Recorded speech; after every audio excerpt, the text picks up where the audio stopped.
and it's a pretty clear day, not a lot of traffic. The person next to me just jerks their wheel for some reason into me.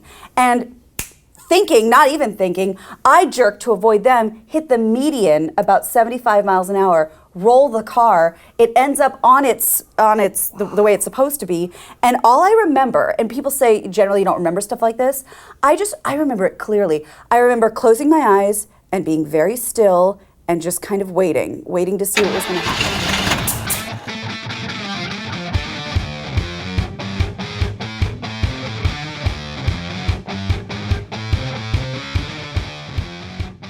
Hey, welcome to your Uncle Joe's Garage, outfitted by California Car Cover with a little help from Mike Thompson RV. Special guest today, Gina Grad in the garage.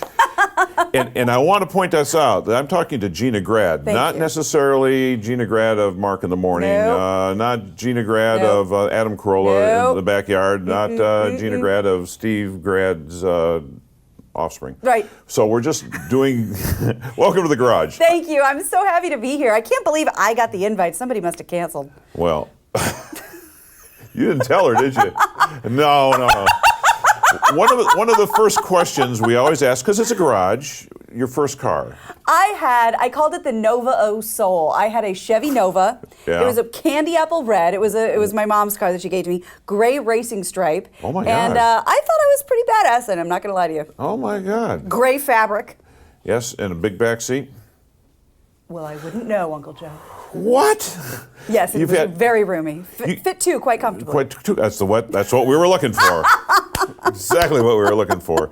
Now you've got theater and comedy and music in your background. Did that start when you were a little kid? Were you singing and putting on shows all the time? Yes. Of course I was. I have a video that I don't want anything to happen to this thing. That's why we got to put on CD. Of me dressed like Annie. I have a little red pinafore. I do the whole It's a Hard Knock Life. I have real props. I did my own hair and makeup. I have nail polish all over my face. It's amazing. See, I've been doing this for a while. In your house, was there always sports in the background? Yes.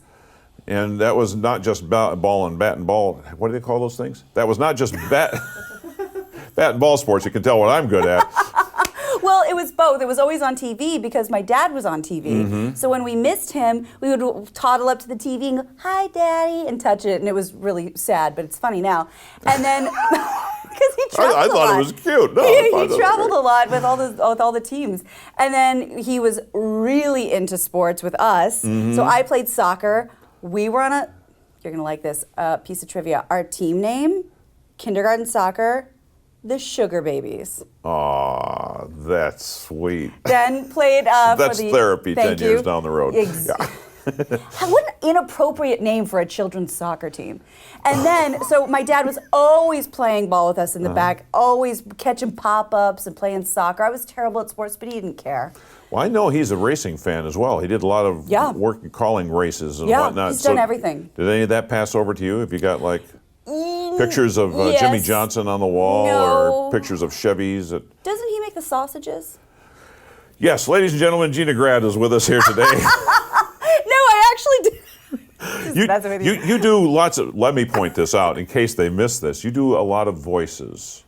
I do a couple. A few, besides the nerd voice that seems to really turn Joe Benson, I don't know what you're referring to. I'm going to have trouble with them the rest of the day now. Yeah. You've dealt with a lot of other voice actors. Who's your favorite? Who's the top? Caliendo or? Oh my God, dealt with them. I should be so lucky. I only know a couple. One of my favorites, because I worked with him forever and he's a genius, is Brian Whitman, who's a big radio guy around here. And there's so many voiceover actors that I respect, and I can never do what they do. But what encouraged me was people used to tell me about Mel Blanc. Now, his range was this wide. He had a very, very little range, but what he did within that range blew people's minds. Yeah. So that actually inspired me a lot. You've also met a lot of people through the Mark in the Morning show and the Adam Carolla thing and your real life. Yeah. Who's the most charismatic? We were just talking about this. David Bowie just passed away, and he's one of my top three. Oh, I bet. Oh, my God. Him and McCartney and someone else I can't remember right now. So who was your... Awesome. Oh, Bob Marley. So... Oh, nothing. You've dealt with a lot of people. Yeah. So is Luke Perry number one on your list? Or? It's so funny you should say that because I'm not saying this because I just got off the phone with him on the morning show, but I got to tell you. Dropped a name. Yeah. Yo, you want to, Joe, if you want to feel like a woman, you talk to Mr. Perry because he knows how to flirt. Oh my God, I was burning up. See, feel like a woman. There's too many words in that sentence. Sorry. No, but Billy Bob Thornton was amazing, but I got to tell you, and I'm kind of using Mark for all of his friends, probably the most charismatic person I've met on the morning show is Kurt Russell. Oh my God. Yeah. That guy has a laugh. He has a spirit. I hope he comes back. He's amazing if Mark doesn't screw it up. Well, that'd be another near-death experience. I know. Have you had one of those in a car? Actually, I have.